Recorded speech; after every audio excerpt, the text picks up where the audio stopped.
பிரியவா போற்றி, பெரியவா போற்றி, பெரியவா எந்நாட்டவர்க்கும் இறைவா போற்றி, இறைவா போற்றி, இறைவா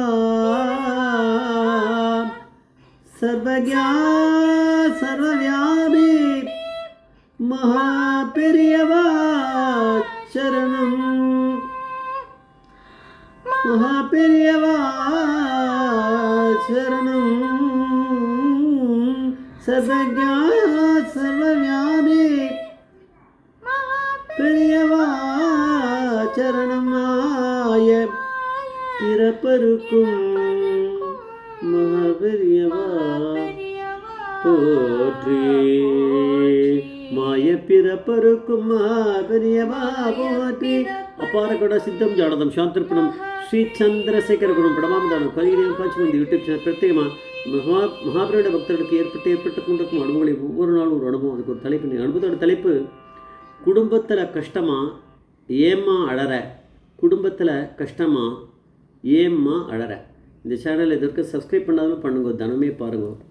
நம்ம என்ன சொல்கிறோம் அப்படிங்கிற அந்த டிஸ்கிரிப்ஷன் நம்ம ஒரு சேனலில் மட்டுமே அந்த டிஸ்கிரிப்ஷனில் பெரியவரோட அனுகிரகத்தில் நம்ம கொடுத்துட்டு வரோம், வேறு ஒன்றும் கிடையாது. இதை ஸ்ரீமதி மகாலட்சுமி அப்படிங்கிறவா, நம்மளுக்கு தெரியும் மகாலட்சுமி அப்படிங்கிற மகாலட்சுமி மாமி மாப்பையோட ஆக்ஞை, அவரோட போட்ட கட்டளைப்படி நிறைய கோவில்களை புதுப்பிச்சிருக்கா. அது இன்னும் பண்ணிட்டு வரா மாமி. மகாபிரிவா எப்பயோ சொன்னது, அதுலேருந்து பண்ணிட்டு வந்துட்டுருக்கா. ஏகப்பட்ட கோவில்களை பண்ணிட்டா.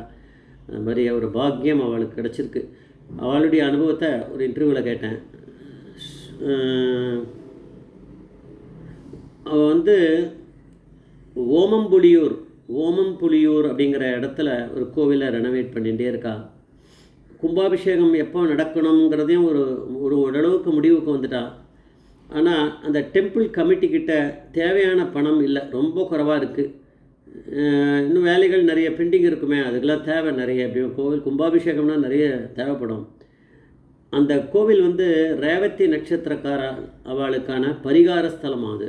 அவள்லாம் போய் அங்கே இது பண்ணிக்கலாம், பூஜை பண்ணிக்கலாம், அபிஷேகம் பண்ணலாம். அதெல்லாம் போய் அங்கே அங்கே ஒரு பரிகார இதை பண்ணிக்கலாம். அவள் நட்சத்திரம் பண்ணிக்க போய் அவள் கூட பண்ணிக்க முடியும். அங்கே அம்பாள் சிவன் இவள் 2 பேர் நடுவில் தட்சிணாமூர்த்தி அப்படி இருக்கிற மாதிரி ஒரு ஸ்தலம் அது. இந்த ஓமம்புலியூர் இந்த கோவிலுக்கு கும்பாபிஷேகம் பண்ணணும் அப்படின்னா அதுக்கான பணம் இல்லாமல் இருக்குது. இந்த மாமி தான் முக்கியமாக எடுத்து நடத்தின்னு வரா. இந்த மாமி தான் ஏதாவது ஒரு வழி பண்ணணும். என்ன பண்ணணும், இந்த மாமிக்கு வேறு வழி இல்லை, மகாபிரிவா தான் ஒரு வழி பண்ணணும். அதனால் கும்பாபிஷேகம் ரொம்ப பக்கத்தில் இருக்குது. பக்கத்தில்னா நான் கொஞ்சம் 1-2 மாதம் இருந்தால் கூட பணம் சேரணுமே. அதனால் மகாபிரிவாவில் கேட்கணும் அப்படின்னா மகாபிரிவா சித்திக்கு அப்புறம் இது நடக்கிறது. மகாபிரிவா இருக்காள, சித்தி இருந்தால் மாத்திரம், சித்தியானா மாத்திரம் பெரியவா பரமேஸ்வரன் கைலாசத்தில் இருக்கார். அதனால் மகாபிரிவா தரிசனம் பண்ணணும்னு சொல்லிட்டு அதிஷ்டானத்துக்கு போயிட்டா மகாலட்சுமி மாமி. அங்கே போய் பெரியவா முன்னாடி மகாபெரிவா இருக்காங்க. அங்கே முன்னாடி அந்த அதிஷ்டானத்தில் மனசுக்குள்ளே நினச்சிட்டு அழறா மகாலட்சுமி மாமி. கும்பாபிஷேகம் முடிவாக எடுத்து, ஆனால் தேவையான ஃபண்ட்ஸ் எதுவுமே இல்லை, யாரும் கொடுக்க முன் வர மாட்டேங்கிறா. கொடுக்கணும் அப்படிலாம் நினைக்கிறவா கூட கொடுக்கறதுக்கு ரொம்ப யோசிக்கிறா. இந்த கும்பாபிஷேகம் எப்படி நடக்க போகிறதுனே தெரியலையே அப்படின்னு இதெல்லாத்தையும் மனசில் ஓடின்ட்டுருக்கு. கண்ணில் அழுகையாக வந்துட்டுருக்கு அந்த மாமிக்கு. இதை பார்த்துன்றவர் அங்கே யாரோ ஒருத்தர் அங்கே வந்திருக்கார். அவருக்கு இந்த மாமியை தெரியாது, யாருன்னே தெரியாது. இந்த மாமியை